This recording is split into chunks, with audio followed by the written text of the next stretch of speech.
तुझे तुझ पर कैसे चढ़ाऊं मैं। कबीर साहब ने इस विषय को बिल्कुल दूसरा रंग दिया। पाती तोरे मालनी पाती पाती जियो, हर पत्ते पत्ते में भगवान है, जिस पाहन को पाती तोरे सो पाहन निर्जीव। जिस पान पत्थर पर उस पत्ते में जान थी, कहा वो जानदार पत्ता तोड़ के तुमने पत्थर पे चढ़ा दिया, ये तुमने कैसी पूजा करी। वो निर्जीव था, वो जीव था। सांख्य मत में प्रकृति को जड़ मानते हैं, लेकिन यहां कबीर जी ने एक दूसरी बात कही कि पत्ते में भी जान है पर पत्थर में जान ही नहीं है। तो जानदार चीज को तोड़ के तुमने पत्थर पे चढ़ाया, ये कैसी पूजा कर दी। इसका एक दूसरा भाव आया। बोले पाहन निर्जीव है, पाहन निर्जीव है, ये बात सत्य नहीं। क्यों? बोले जब वो व्यापक है तो पाहन में भी वही है। या तो व्यापक मत कहो, व्यापक माने जो सब जगह में है। अगर परमात्मा एक देशी है, एक देशी माने the one who resides in just one place और स्पेस, अगर वो दूर है और किसी एक जगह पर है तो हम कह सकते हैं कि वो वहां है और यहां नहीं है।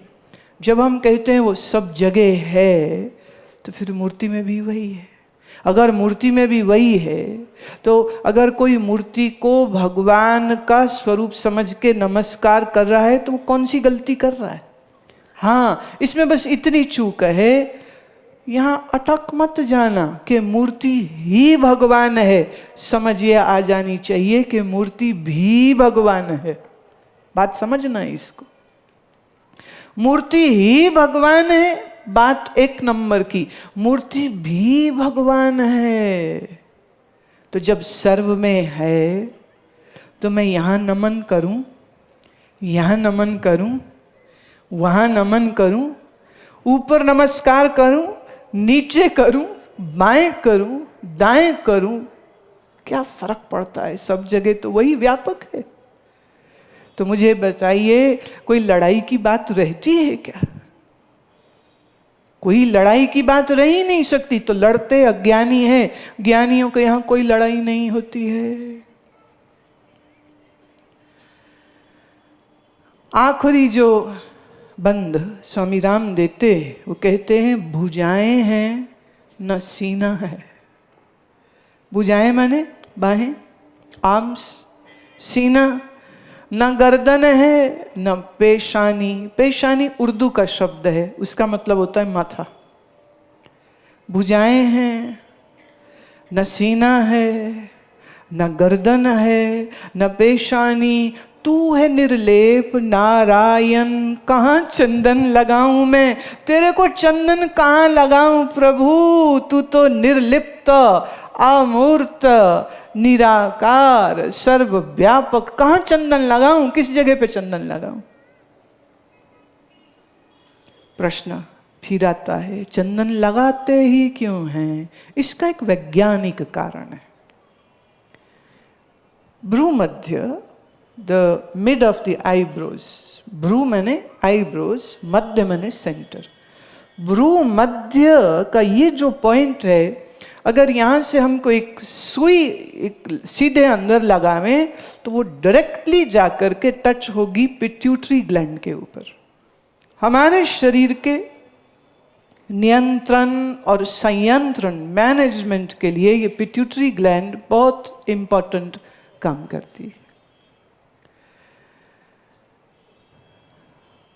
एग्जैक्ट फर्स्ट पॉइंट पे तो आएगा पाइनियल ग्लैंड, लेकिन और भीतर जाते हैं तो आया पिट्यूटरी ग्लैंड।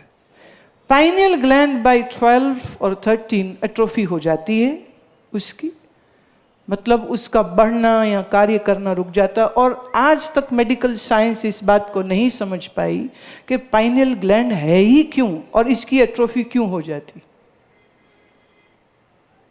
सूख जाना, खुश्क हो जाना, रुक जाना, कार्य न करना। लेकिन हमारे योगियों ने इस विज्ञान को बहुत अच्छी से समझा, और विज्ञान ये है,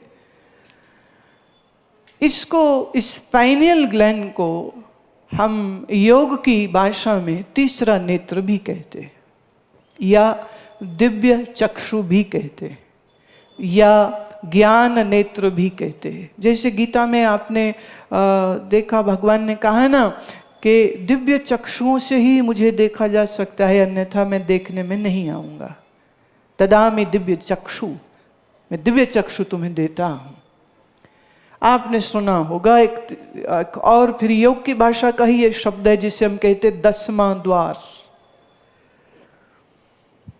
9 द्वार हैं जो संसार से जोड़ते हैं, 10वां कहा वो हमें परमात्मा से जोड़ता है। तो पाइनियल ग्लैंड को वापस एक्टिवेट करने के लिए योगियों ने भ्रू मध्य पर, यहाँ पर चंदन लगाने की बात कही। चंदन जब आप घिसते हैं और लगाते हैं तो थोड़े ही समय में वो सूख जाता है और उसकी जो ठंडक है वो रहेगी, और जब वो सूखता है तो चमड़ी खींचती है यहाँ। जैसे जैसे वो चमड़ी खींचेगी तो ना चाह के भी आपका ध्यान इस पॉइंट पर बना रहेगा। ये शुरुआत का जो साधक होता है ना, नया नया, उसको इस मार्ग में लगाने के लिए इसका उपयोग किया जाता है। फाइनली, अल्टीमेटली चंदन लगाने की जरूरत नहीं रह जाती है। साधक अपने ध्यान को अंदर से ही यहाँ ले आता है। जैसे चंदन लगाना सिखाते हैं, ऐसे जो नया नया बच्चा अभी बैठना शुरू करे तो कई बार महात्मा लोग यहाँ अंगुली रख के यहाँ फोकस करने को भी कह देते हैं कि ये आसानी हो जाएगी। धीरे धीरे एकाग्रता जम जावे तो फिर कहते अंगुली भी रखने की जरूरत नहीं है, अंतर से ही ध्यान भ्रू मध्य पे रहे। क्रिश्चियन मिस्टिसिज्म में इसको दी गेट ऑफ हेवन कहते, स्वर्ग का द्वार है ये। तो यहाँ ध्यान रहे तो चंदन लगाने की जो प्रक्रिया है ये शुरू हुई। अब क्या है, लोग यहाँ तिलक तो करते हैं पर उन्हें ये नहीं पता कि क्यों करते हैं। लगा दिया, अब पंडित जी कोई पूजा करेंगे तो तिलक लगाएंगे तो सब लगवा लेंगे, हाँ, पर क्यों लगा रहे हैं ना लगाने वाले को पता है ना लगवाने वालों को पता है।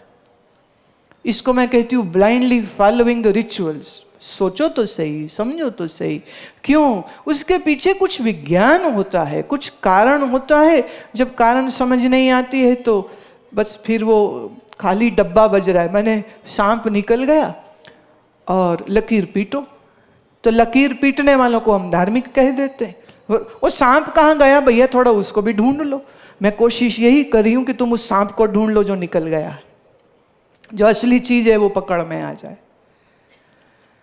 वापिस आते हैं राम के इस सुंदर भजन की इस आखिरी पंक्ति में। वो कह रहे हैं, तू है निर्लेप नारायण, कहाँ चंदन लगाऊं मैं, कहाँ लगाऊं मैं तुझे चंदन। तू सर्वत्र, तू मेरे अंदर बाहर, मैं कहाँ चंदन लगाऊं, मैं क्या फूल चढ़ाऊं, मैं क्या ज्योत जगाऊं। इतनी बात समझ लीजिएगा, ज्योत जगाना या चंदन लगाना, हाँ, ये सब, या घंटी बजाना, ये सब का संबंध हमारे से है, भगवान से कोई लेना देना नहीं है, उसका कोई लेना देना नहीं है। इस बात को जितनी जल्दी हम लोग समझ लें तो उतना ही हमारे लिए कल्याण का ये विषय हो जाएगा। हम ये समझें, वो जो सर्वत्र है, वह जो सर्वत्र है वही मुझ में है, पर अभी मुझे उसका कुछ पता नहीं है। तो जब तक पता ना चले क्या करें, तो कृष्ण कहते हैं, यो माम पश्यति सर्वत्र सर्वं चामयि पश्यति तस्याहं न प्रणश्यामि सच में न प्रणश्यति। जो सब में मुझको देखे, अच्छा, और मुझको सब में देखे, मैं उससे कभी दूर नहीं, वो मुझसे कभी दूर नहीं। अब यहाँ बहुत लोगों ने इसका अर्थ ये लगा लिया कि जो कृष्ण जी का वो जो स्वरूप होता है ना, वो सब में है। आप फिर भूल कर गए।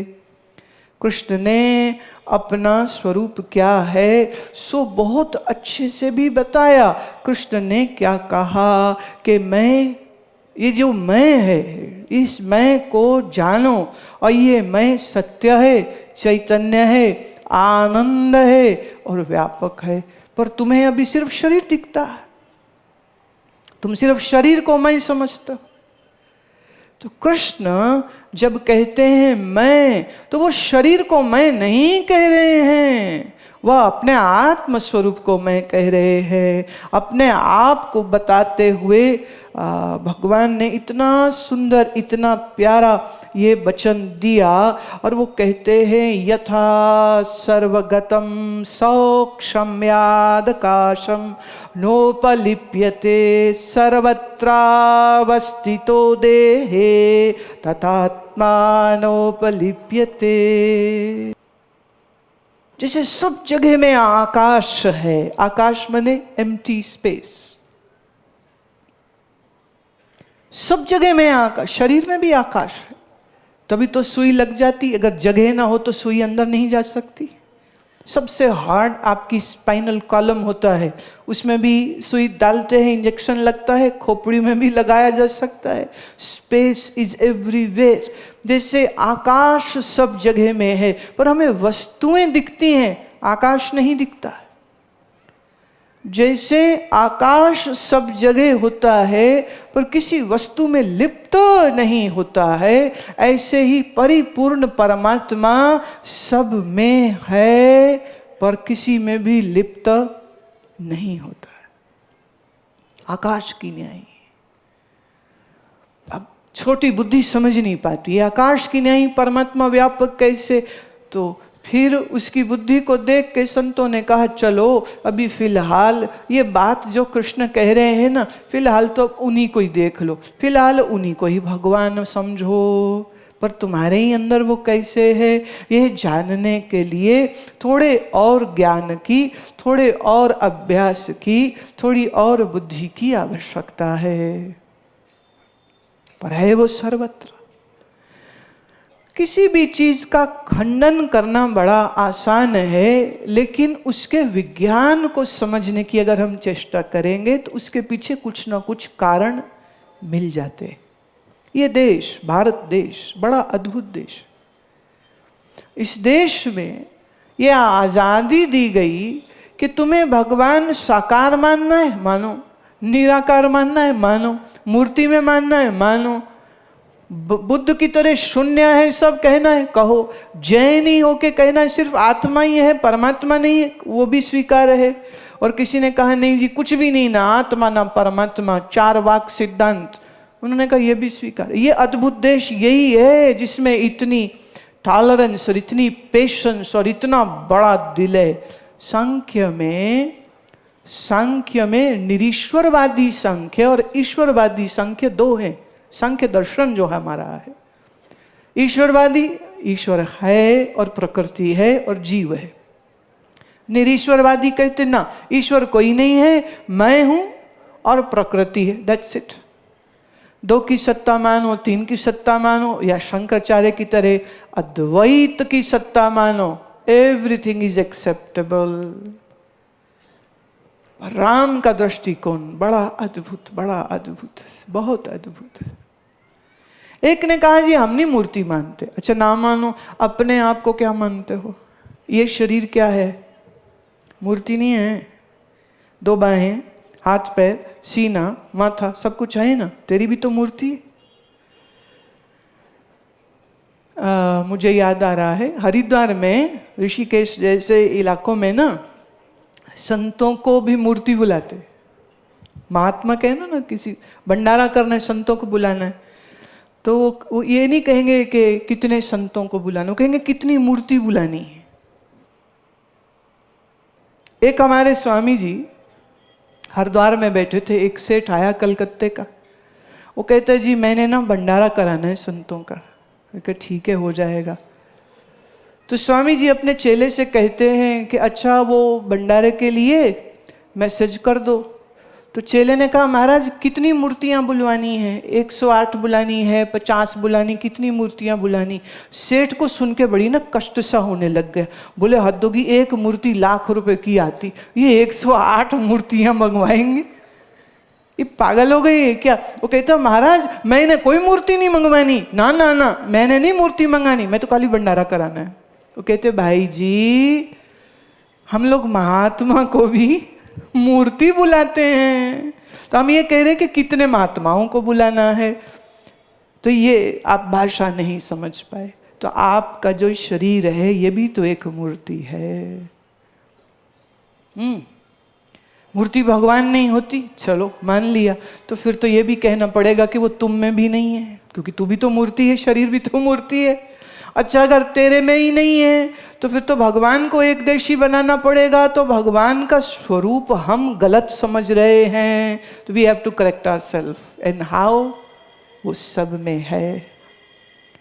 वो जितना जितना जितना सब में है उतना ही वो मुझ में है, कोई कमी नहीं है। तुम्हारे और मेरे शरीरों में फर्क है, हाँ? तुम्हारे और मेरे शरीरों में फर्क है। पर तुम एक चीज नोट करो, जो हम सांस ले रहे हैं वो तो एक ही है कि दो तीन है। ऐसे तुम्हारी पड़ोसी से लड़ाई है, पर आज पड़ोसी ना सत्संग में आके तुम्हारे ही पीछे बैठा हुआ है। जो वो सांस छोड़ता है वो तुम लेते हो, जो तुम छोड़ते हो वो ले रहा है। Right? Aren't we sharing the same air? एक ही धरती पे बैठे हैं कि नहीं? हाँ। एक ही हवा में सांस ले रहे हैं कि नहीं? हाँ। एक ही आकाश हमारे सबके सर पर है या नहीं? जब सब एक है तो परमात्मा 2 4 10 20 कैसे हो सकता है? लेकिन शरीर शरीर मूर्ति मूर्ति तो कितनी यहां बैठी, हजारों मूर्तियां बैठी। पूरी दुनिया में कितनी अरबों शरीर हैं। अच्छा खाली मनुष्यों में ही है, पशुओं में नहीं है? बोलो ना, पशुओं में परमात्मा नहीं है? पक्षियों में नहीं है? कहाँ नहीं है? सब जगह है। तो प्यारे जहां मत्था टेक लो वही मस्जिद, वही मंदिर, वही काबा, वही सब। क्या प्रॉब्लम है?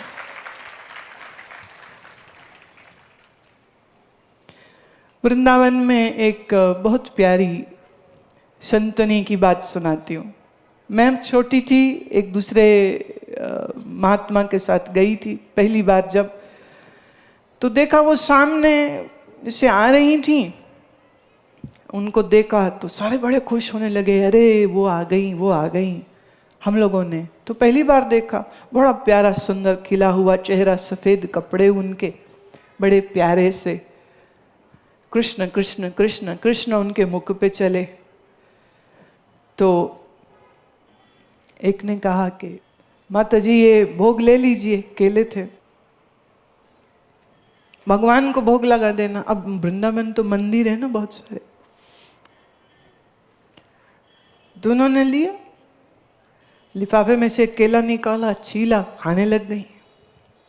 देने वाला कहता माता जी भगवान के लिए भोग लगाने को कहा, ये आपके लिए नहीं था। तो उसके सिर में थप्पड़ मार के कहती, तो यहां तेरा बाप बैठा हुआ है, यहां कौन बैठा? वहां मंदिर में जाके रखूं वहीं भगवान को भोग लगेगा, यहां कौन है?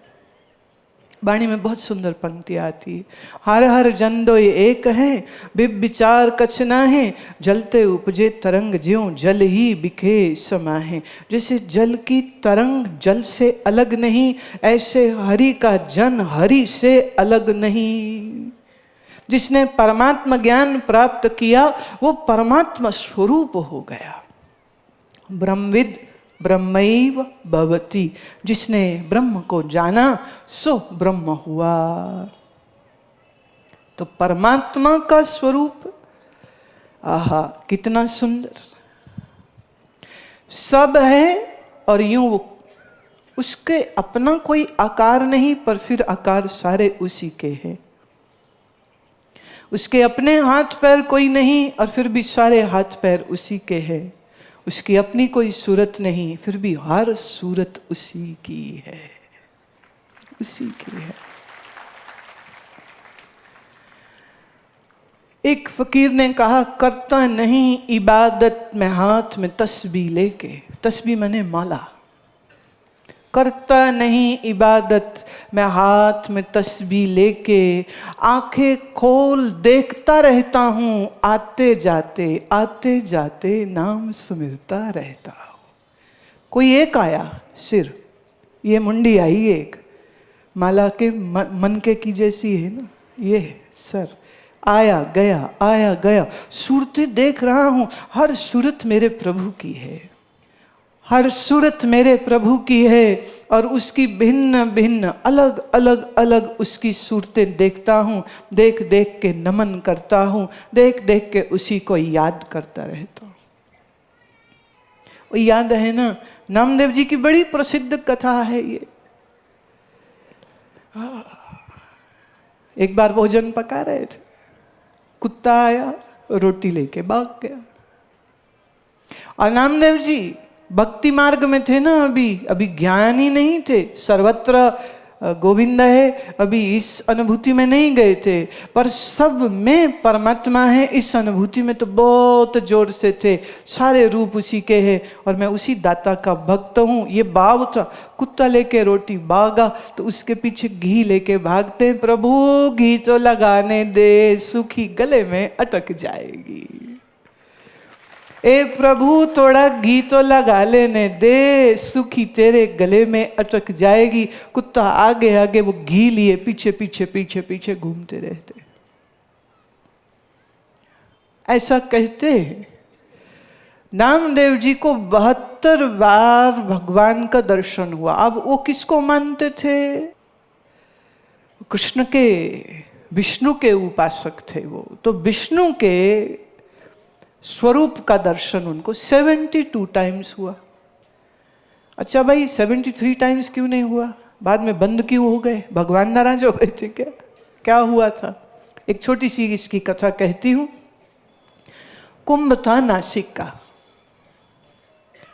और सारे महात्मा योगी आए हुए थे और एक सभा लगी साधुओं की, जिसमें संत ज्ञानेश्वर, उनके भाई मुक्ति, बड़े भाई सोपान और बहन मुक्ताबाई और दूसरे बड़े बड़े योगी बैठे हुए थे। विनोद में, मजाक में ये बात हुई कि कौन भगवान का पक्का भगत और कौन कच्चा, कौन पूर्ण योगी हो गया और कौन अभी कच्चा है, कैसे पता चले? मुक्ताबाई को ड्यूटी लगी कि आप देवी, आप परखो, आप बोलो कौन पक्का कौन कच्चा। सारे योगी बैठे यहाँ पर। अब मुक्ताबाई जी जामे, जैसे कोई मटका खरीदता ना, ऐसे अंगुली मार के नक्कल, with the knuckle they hit the pot to see whether it's fully baked और नॉट। तो वो ऐसे सिर में ऐसे करके कहे कच्चा पक्का, ये योगी कच्चा, ये योगी पक्का। अब आप कहोगे जी ऐसे उंगली खोपड़ी में मारने से कच्चा पक्का पता चलता? ना ना ना, मुक्ता को मालूम है। पर भाई जैसे आप मित्रों के साथ बैठते हो तो व्यंग मजाक करते हो, तो ये मित्र है सब, तो मित्रों में ये चल रही है बात। नामदेव बैठे और वो सोचते हैं कि मैं तो पक्का ही हूं, 72 टाइम्स दर्शन। मुक्ताबाई जी आई, नामदेव के सिर पर नॉक नॉक ठोकी उंगली, कहती कच्चा। नामदेव जी तो टूट गए, हे मुझे कैसे कच्चा कह दिया? Nobody can challenge. बड़े बैराग में, दुख में आ गए, रोने लग गए। अरे अभी तक मुझे भगवान का पता ही नहीं है, मैं तो सोचता था मुझे 72 बार मिले हैं। मुक्ताबाई बाद में पास में जाकर के कहती है कि नामदेव जी, जिसका अभी तूने दर्शन किया वो प्रतिबिंब था तेरी भावनाओं का, वो चमत्कार था तेरी एकाग्रता का। अभी सत्य परमात्मा से तेरी भेंट नहीं हुई है। नामदेव जी ने मुक्ताबाई जी के चरण पकड़ लिए और कहा, देवी आप बतलाओ, आप बताइए कैसे। बोले तुम्हें एक श्रोत्रिय ब्रह्मनिष्ठ गुरु चाहिए। बोले वो कौन होंगे, आप हैं क्या? बोले नहीं, मैं नहीं। इस दिशा में जाओ, वहां तुम्हें मंदिर में मिल जाएंगे एक महात्मा, वो तुम्हें ब्रह्म विद्या देंगे, तब तुमको परमात्मा ज्ञान होगा। फिर नामदेव जी मिले विशोबा खेचर को, और अजब बात ये थी कि ये वीरान शिवालय था, कोई नहीं वहां, वीरान एकदम टूटा फूटा मंदिर।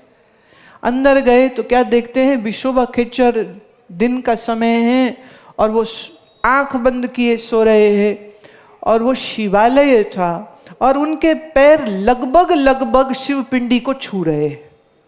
नामदेव को बड़ा गुस्सा सा आया। बोले ये पूर्ण संत कैसे हो सकता है, एक तो दिन में सो रहा है, दूसरा ये शिवपिंडी के, इसको अकल नहीं है, इनको तो समझ ही नहीं है। तो अंदर जाने की बजाय वापस पलट के जाने लगे तो अंदर से आवाज आई, नामदेव द्वार खोलने से पहले ही बंद कर दिया। मुक्ताबाई की बात भी समझना आई तुझको, तू अभी भी कच्चा है और अपने अभिमान में तू मुझे परखेगा। कांप गए, अरे इनको सब मालूम, कैसे भागे अंदर आए। कहा क्षमा कीजिए, शरण लीजिए, मेरा मार्गदर्शन कीजिए। विशोबा खेचर ने फिर नामदेव को ब्रह्म विद्या का वो ज्ञान दिया जिससे पर ब्रह्म, पूर्ण ब्रह्म, सच्चिदानंद, नित्य शुद्ध बुद्ध मुक्त परमात्मा के स्वरूप का बोध हुआ। और इस बोध के बाद अब वो भगवान नहीं है जो आएगा और जाएगा, अब ये वो है जो ना आता है ना जाता है, क्योंकि वो व्यापक है और मेरे ही अंतर मेरा आत्मा होकर के बैठा है जो। तो इतनी प्यारी ये नामदेव जी के जीवन की कथाएं हैं। 72 बार दर्शन है, 72 कथाएं हैं। कभी समय रहा तो एक एक करके सब कथाओं का मैं वर्णन कर दूंगी कि किस किस स्वरूप में, किस किस रूप में उन्हें ये लगा कि ये मेरा ही नारायण आया है, मेरा ही भगवान आया।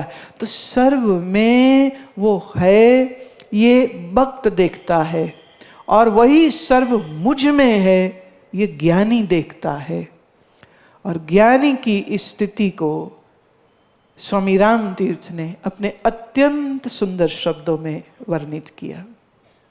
बातें आज कुछ बड़ी गहरी थी। कोई बात अगर समझ न लगी हो तो जल्दबाजी में ऐसा मत समझ लेना कि हम किसी का कोई खंडन या मंडन कर रहे। एक बड़ी विशाल दृष्टि तुमको दे रही हूं, पर फिर भी कोई संशय रह जाए तो आप अपने उस प्रश्न को लिख के मुझे कल दे दीजिएगा, मैं उसका उत्तर दूंगी। अभी सभा को समाप्त करते हैं, इतना ही कह के वाणी को विश्राम।